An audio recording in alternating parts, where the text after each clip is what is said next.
Okay, so hey guys, and welcome back to another predictions video. And in today's video, I'm going to be predicting the Pavlovich versus Blaydes fight. If you are new around here and you haven't subscribed, please do so. Like the video if you do like the video, and let's get straight into it. So, going into this fight, Pavlovich is 17-1 with 14 KOs and no submissions, and Blaydes is 17-3 with 12 KOs and no submissions. This is the third ranked versus fourth ranked heavyweights in the UFC. So Pavlovich being the third and Blaydes being the fourth.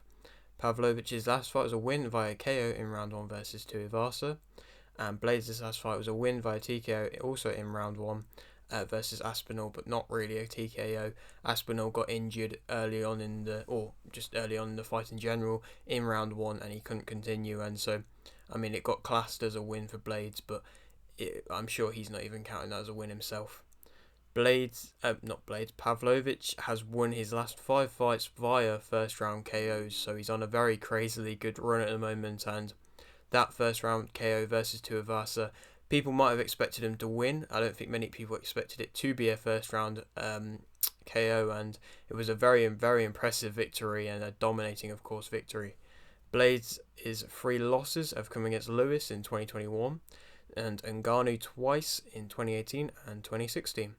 Pavlovich's only loss came via KO in round 1 versus Overeem in 2018.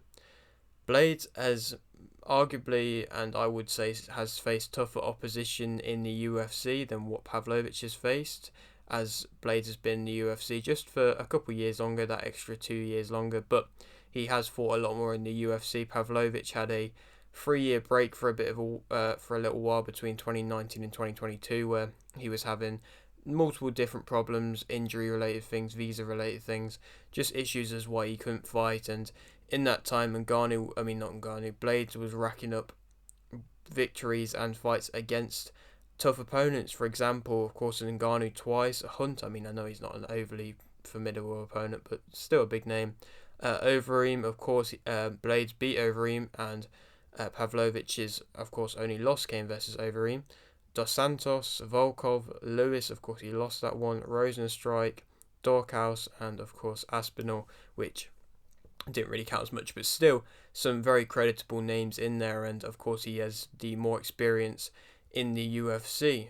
Moving on now to just kind of speak about the fighters as a whole. Pavlovich, he's a powerful fighter, of course. The KO ratio is, and the recent KOs has been showing that he's very, very powerful. He's, of course, a fast starter, kind of obvious the fact that it's showing through the first round KOs. Comes in with intent, very attacking. He's a striker. He finds gaps well. He believes in his power.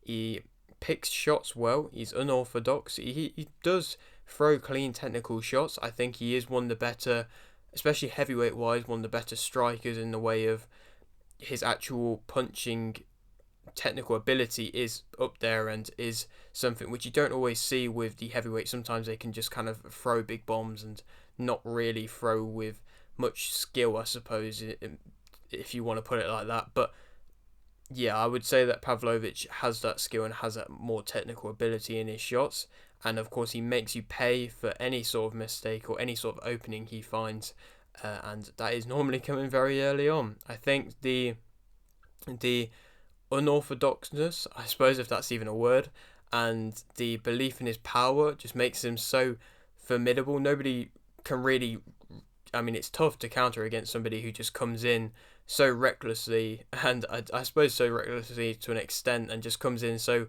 wildly, I suppose, and just throws everything. And when he is landing constantly, he's quite an accurate fighter as well, and when he's just landing constantly with the jab, with the uppercut, with the hooks, he's finding these gaps, he's finding these openings, and he's landing clean on the chin. It's very hard for anybody to be able to take that without going down, and seemingly a lot of people can't take that without going down, and it's completely understandable. And I suppose maybe the negatives for him, he is open to get countered when he does come in. Obviously, it's very difficult to counter him because he is so just relentless, but he is open to. He stays in range for a while, so he'll come in, throw whatever he wants to throw, then just kind of sit there, wait until he finds more openings, then throws what he wants to throw, sit there, wait, throw some more, if there's anybody still left at that point. But yeah, so if you can take that, then there probably will be a chance for a counter, and I would say that he does sit in range. He doesn't kind of jump in, jump out, kind of that technical movement style. Not much of a defense, I'd say. I mean, he uses his attack as his defense and never really needs to use his defense that much. Like I said, he can be a bit reckless. He's not as used to the later rounds as what Blaydes is, and of course, Blaydes has been in lots of 5 round contests. I don't know how many Pavlovich has been. I don't think he's ever gone 5 rounds, and so yeah, he's not as used to going that length of time, unlike what Blaydes is, and so this will be interesting to see if Blaydes can take him to the later rounds, who might come out on top with that one. Is he possibly too aggressive at times? Maybe. Depends on how you want to look at it. I mean, of course, it's been working out for him at the moment, but when he keeps building his levels more and more, is he going to get to a point where he is going to be too overly aggressive and get caught out? And sometimes he can force fights and just kind of force openings, and of course with his power he can do that, and he does find the openings just from doing that. But like I said, it can get to a point where maybe you'll face somebody a bit more defensively strong, and then it might be a bit tougher to be able to force these openings, and then that might tire you out to an extent. But let's talk about Blaydes. So Blaydes, I'd say he has more variety striking wise, ability wise, as to what Pavlovich has. He feints well. He offers a takedown. That's something which I probably wouldn't say Pavlovich does. He's times well. He's patient. He's composed. He has a good jab. He keeps you at range with that jab. He has a better movement, in my opinion. He capitalizes on any sort of error. He did that versus Dorkhouse. Dorkhouse threw his whole body into the punch, stood too strong, left his head open, and he got caught with a big shot from Blaydes. Capitalized on the mistake. He changes tempo well. So, of course, he's patient, but when he wants to up it, he can up it, and he will up it. And he's dominating on the ground. There was a fight, I believe it was against Volkov, where there was a couple rounds in that where he just won that by being the dominator on the ground and just being able to just kind of do what he wants, I suppose. I don't think there's many heavyweights, bar maybe some of the best ones like Garnu. I mean, you've just seen it with Jones's performance, that can physically be that dominating on the ground and be able to even get you to the ground. A lot of these don't really want to even look to get to the ground, a lot of these heavyweights, and so for Blaydes, this is why he's a bit of a tougher opponent for anybody who he's getting in there with, as of course he offers something a bit different. And I mean, he doesn't always utilize that takedown, and I think sometimes he should do it, and sometimes it would help him do it. But of course, when you go to take down anybody, you've seen it with Blaydes. It does take a lot of effort. If like say in the Volkov fight, Volkov kept getting up from the ground and Blaydes kept trying to get him back down again, but he was just doing it over and over again. And by the 4th or 5th round, he was tired. He wasn't going as much as he was come the earlier rounds. And so Pavlovich, I mean, obviously there's question marks over how well he can do in the later rounds, but I think there's also question marks about if Blaydes can still do it in the later rounds, and if he could even really do it that well in the first place in the later rounds, because I think he maybe lost a couple rounds to Volkov in the later rounds in their fight. And I just think he is very good, and I think he does offer something different, but there's just certain ways, and I think there's certain ways that both of these fights could win. I think something that Blaydes is going to have to really watch out for is when he does throw, and sometimes he'll do it when he's going for a takedown as well, he ducks his head in.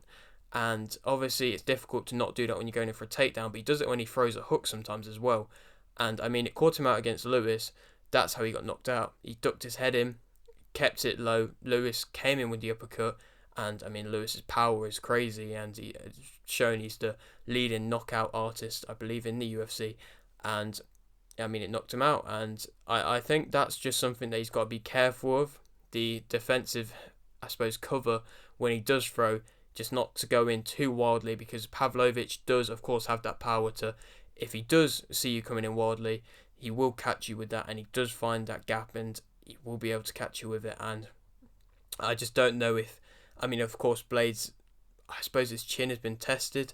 I wouldn't say, because Lewis is so powerful, I feel like most people get knocked out to that punch, but it's shown that he isn't like indestructible, and I don't think anybody really thought that in the first place. But yeah, so for the favourite for this fight, it's close. I think it's Blaydes. I'd argue that it's Blaydes for the favourite for this fight. and I think that Pavlovich will win via KO in round 4. The only question marks I think I have over Pavlovich possibly winning is just to see what his gas tank's like. I would be interested to see if Blaydes does take him down in the earlier rounds. I think that's what he'll do, and that's why I think it will go a bit later on in the rounds on him getting the stoppage. But I think that if Pavlovich can just not get too tired and not get caught with any stupid shots himself, then I think that he will be able to get the KO, because I think more openings will be coming available for Pavlovich against Blaydes, and it will just be interesting. I think Blaydes will be up on the scorecards, and I think if it did go to a decision, Blaydes would probably win it, no matter how it really went down. But I don't think it will. I think in the later rounds, if Pavlovich is continuously throwing with the immense power that he has, then he will eventually get Blaydes out of there. And yeah, I think it will. I don't think it'll be a first round. I think it'll be a late 4th round. And then there's a couple options of who he could fight next. Aspinall is an option. I still would like to see that stylistic matchup between Aspinall and Blaydes. So I would probably like to see that happen. Jones is another option. I think Jones will probably end up fighting Miocic. That wouldn't surprise me. And so the best option, I think, and the most realistic option will be Pavlovich versus Garn. I mean, it'll be 3rd versus 1st in the rankings, I think, if I'm right in saying that. And yeah, I think that's the most realistic one. I mean, of course, Garn coming off that devastating defeat versus Jones, but different kind of fighter in Pavlovich, and I think it's another good step up for Pavlovich to see if he can do it against somebody like Garn. And then if he wins that, I think a title fight is destined for him, and I definitely think he could get to that title fight. We'll have to see how he does with this fight against a very tough opponent, like I've mentioned. And yeah, that is it for today's video. Hope you did enjoy. Like if you did, like the video, subscribe if you're new, and thanks for watching.